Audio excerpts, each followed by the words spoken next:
Hello everyone, this is Nikun Sangwan. I am an undergrad at IIT Delhi and I'll be teaching you the chapter Wave Optics from class 12th Physics. So इस हफ्ते का topic जो हम cover करेंगे वो है introduction और Huygens principle. So basically we'll go through the history and what are waves, light, if light is a wave or not, difficulties with wave model and its solutions, and then we'll come on to Huygens principle and उसके various aspects like what is a wavefront and spherical plane waves क्या होते हैं, then basically Huygens principle. So beginning with history, in 1637 Descartes proposed कि light जो है small particles की बनी हुई है, like individual blocks, and he derived Snell's law from it.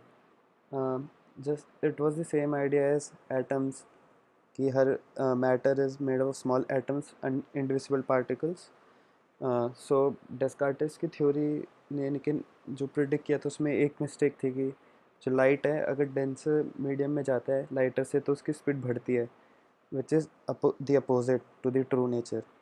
So this was a like shortcoming of his model. And फिर Isaac Newton ने मतलब इसी पे काम किया. उसने भी प्रपोज किया कि light is made up individual blocks and corpuscular model of light propose किया एंड उसने ऑप्टिक्स एक बुक लिखी थी.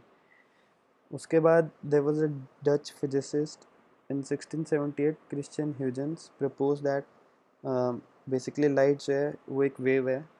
और then after a few time मतलब पहले उसका पोज किया गया but afterwards this was the accepted model of for light. So what are waves. So waves पता करने से पहले I mean you should know what a field is. Basically mathematically field is a function which takes on several numerical values over space time. For example, अगर तुम consider करो एक room है और तुम हर रूम टेम्परेचर इन रूम देखना चाहते हो क्या, तो तुम हर पॉइंट पे असाइन कर सकते हो कि इस पॉइंट पे ये टेम्परेचर है. तो तुम टेम्परेचर को as a function of space coordinates लिख सकते हो कि फॉर एग्जांपल इस लोकेशन पे ये टेम्परेचर, इस लोकेशन पे ये टेम्परेचर. तो बेसिकली टेम्परेचर यहाँ पे एक फील्ड हो गई है. तो let's come on to wave now. So wave जैसे न्यूमेरिकल वैल्यू फील्ड में न्यूमेरिकल वैल्यूज ली जाती है, जैसे temperature for example 2 degree Celsius हो सकता है, कहीं पे 50 डिग्री सेल्सियस, तो वो बेसिकली डिस्टर्बेंस है मेन पॉइंट से. जैसे ज़ीरो टेम्परेचर अगर हम 0 पॉइंट मान ले, 0 kelvin. So in a similar way, wave is also disturbance of the field such that the field value oscillates over a stable equilibrium value. And wave is defined through various like terms like wavelength, time period, frequency, wave number, and amplitude. So I think you would know all these terms, like what wavelength is, what wave number is, what amplitude is. So going further, as proposed by Christian Huygens, light was a wave, and wave theory ने explain किया laws of reflection and reflection of light, जो कि एक plus point था towards his wave theory की. हाँ, this theory is explaining some experimental facts, so this is maybe true. So according to wave theory, now there comes a finiteness attached with light की like experimentally जब check करेंगे तो generally visible light की wavelength is in micrometers. So as written here which allows us to approximate light as rays and hence study geometrical optics. So basically geometrical optics में you take wavelength to be zero so that you can consider light travels in straight paths, but actually wavelength is not zero, and light generally, like, it would appear that it not travels in straight line. For example, see this image over here. This is a light wave, and what I can do is जहाँ पे minima है इसका, वहाँ पे मैं एक object रख सकता हूँ बहुत स्मॉल साइज़ की, और लेट से तुम इसको आइस के थ्रू देख सकते हो इस ऑब्जेक्ट को. तो तुम क्या सोचोगे कि अगर मैं यहाँ से लाइट बीम शाइन करता हूँ तो ये ऑब्जेक्ट को ब्लॉक कर देनी चाहिए एंड पीछे लाइट वेव नहीं आनी चाहिए. बट बेसिकली होगा क्या कि क्योंकि यहाँ पे एक मिनिमम पॉइंट है, यहाँ पे एम्पलीट्यूड ज़ीरो है वेव का, तो यहाँ पे एक ऑब्जेक्ट होना ना होना is very similar to having nothing here. मतलब यहाँ पे ऑब्जेक्ट हो या ना हो फ़र्क नहीं पड़ता है, क्योंकि यहाँ पे ज़ीरो पॉइंट पहले ही है। तो वेव जो है उसका नेचर अनचेंज रहेगा और पीछे वो कंटिन्यू करेगी। तो तुम्हें ऐसा लगेगा कि बीच में ऑब्जेक्ट थी फिर भी लाइट मतलब पास थ्रू करके आ गई। सो यू वुड थिंक कि लाइट स्ट्रेट ट्रेवल नहीं की है और बेंड करके ऑब्जेक्ट के थ्रू आ गई है, which is not the case. Actually, light travels in a straight line, but due to finiteness of the wavelength, it tends to pass object which is smaller than the wavelength of light. And other than that, आगे तुम जैसे physics पढ़ोगे university level पे, तो you'll find out that light is made up of particles called photons, and that is the true picture of light. And then उसके बाद पढ़ोगे जब क्वांटम मैकेनिक्स पढ़ोगे कि लाइट एक्चुअली पार्टिकल्स और वेव्स दोनों है, which is quite shocking कि एक चीज़ दोनों कैसे हो सकती है. So that's why physics interests everyone. So moving further, there were many difficulties with wave model, but there was also a solution. So what were the difficulties? तो पहली बात तो ये थी कि न्यूटन ने प्रपोज किया था particle nature of light, and Newton की काफ़ी रिस्पेक्ट थी, तो फिजिसिस्ट मतलब सोचते थे कि न्यूटन ने प्रपोज किया तो मे भी सही होगा, इसलिए वेव थ्योरी पे इतना थॉट नहीं दिया और बहुत सारे फिजिसिस्ट वर्क नहीं किए उस पर।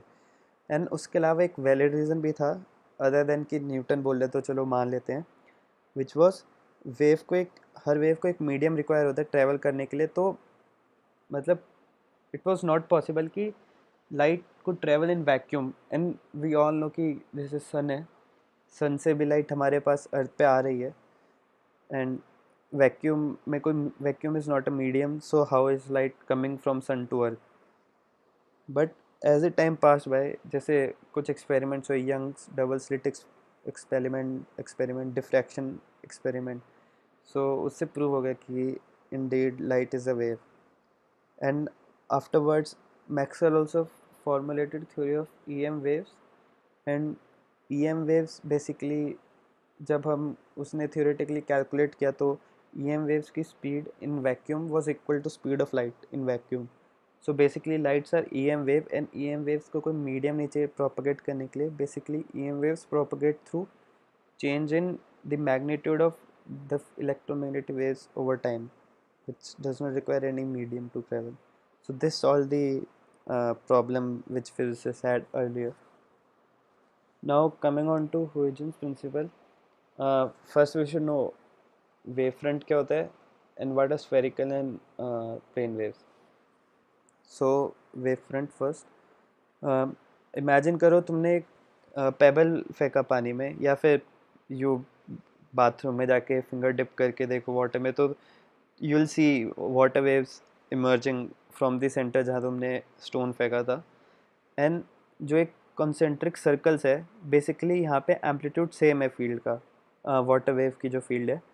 एंड जो ये जैसे ये थोड़ा हाइट ऊपर है इसकी इक्विलिब्रियम पोजीशन से, this is the maximum, and इसके आगे कंसेक्यूटिव मिनिमम है, तो इन सब का फेज सेम है। So wave front P is a locus of points, मतलब एक पॉइंट्स का कलेक्शन है connected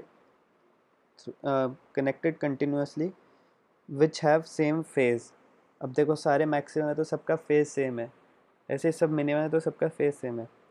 so wave front is a locus of points which have same wave front, same phase. uh, so and also there is one more thing, जो speed of wave है, मतलब जो wave front move करता है उसी speed से wave move करती है, एंड एनर्जी जो है perpendicular to wave front move करती है।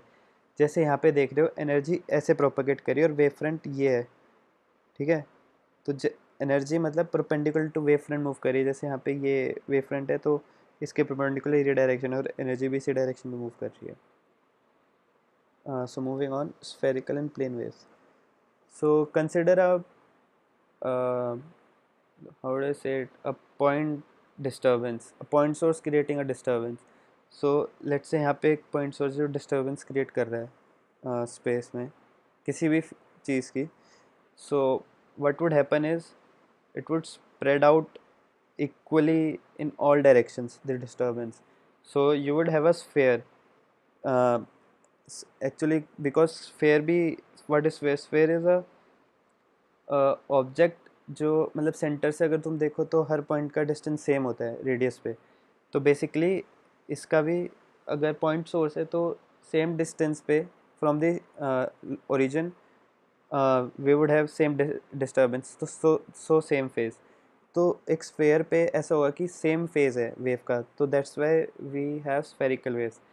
अब what you can do is, जैसे ये स्फेरिकल वेव्स ऐसे दूर जाती जाएंगी, तो यहाँ पे तुम एक छोटा सा कटआउट ले सकते हो, क्योंकि स्फेयर एज यू नो जैसे अर्थ भी स्फेयर है, but you seem earth as flat जब तुम बेसिकली रोड्स पे चलते हो वगैरह।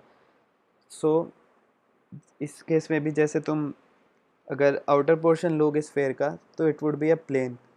सो that's how we can imagine what plane waves are and how they look like. So moving on, we come to the final topic of today, Huygens principle. So Huygens principle allow us to predict the wave front at some later time, अगर हमें कुछ time पहले का wave front पता है। So according to the principle according to Huygens principle, her point wave front पे एक secondary disturbance create करता है, और वेवलेट्स जो कि बेसिकली वेव ही है एमिट होती हैं उन पॉइंट से और स्प्रेड आउट होती है होल डायरेक्शन, हर डायरेक्शन में with speed of wave, and these wavelets are called secondary wavelets. ये बेसिकली नॉमेनक्लेचर है और कुछ नहीं। और अगर हम कॉमन टेंजेंट ड्रॉ करें to all this wavelets we can obtain the new shape of wave front some at some later time. So let's see how does it work. For example, let's say हमारे पास ये है time t equals to 0 पे wave front. तो हम 3 point consider करते हैं। अब हर 3 point से एक वेवलेट निकलेगी जो कि बेसिकली एक स्फेरिकल वेव ही है और प्रोपगेट करेगी हर डायरेक्शन में, जैसे यहाँ दिखा रखा है। तो अगर हम टाइम टी टाउ बाद देखें तो बेसिकली जो स्पीड ऑफ वेव है वी टाउ से आगे बढ़ चुकी होगी वेव, जैसे यहाँ दिखा रखा है। अब हमें सिंपली वी टाउ टाइम बाद हर उसका हर वेव फ्रंट से एक टेंजेंट ड्रॉ करनी है जैसे किया हुआ है, और हमें मतलब आफ्टर टाइम टाउ एक वेव फ्रंट की शेप पता चल जाएगी। Same case with plane waves में एक्चुअली हर like every point lies on a plane, so हर पॉइंट से इमर्जिंग जो स्फेरिकल वेव है वेवलेट वो सेम जगह मतलब उनका टेंजेंट सेम लोकेशन पे पहुंचेगा आफ्टर टाइम टाउ। तो प्लेन वेव प्रोपोगेट करके भी प्लेन वेव प्रोड्यूस करेगी, and spherical wave front propagate करके स्फेरिकल वेव फ्रंट प्रोड्यूस करेगा। So there was also, other than that, there was also a shortcoming with Huygens principle, which was as he said कि secondary disturbance propagate करेगी in all directions, so backward propagation भी होनी चाहिए secondary wavelets की, और हमारे पास एक backward direction में भी एक spherical wave front आना चाहिए, but वो exist नहीं करता। तो Huygens ने बहुत ही एडॉक आर्ग्यूमेंट दी कि एम्पलीट्यूड इस वे में प्रोपोगेट करते कि बैकवर्ड वेव का ज़ीरो हो जाता है और फॉरवर्ड वेव का मैक्सिमम रहता है, इस वजह से ये वाली वेव का एम्पलीट्यूड ज़ीरो हो जाता है और ये एग्जिस्ट नहीं करती। सो उसने बस ये आर्ग्यूमेंट दे दी और कोई एक्सप्लेनेशन नहीं दिया था, but afterwards theoretically physicists came up with a mathematical solution for this, which was which proved कि why the amplitude or they goes to zero, there is no back propagation, and that is basically through uh, that was basically developed through using the Maxwell equations. Maxwell equations are the most important part, the most important equations of optics in all of physics. So thank you, maybe you enjoyed the lecture.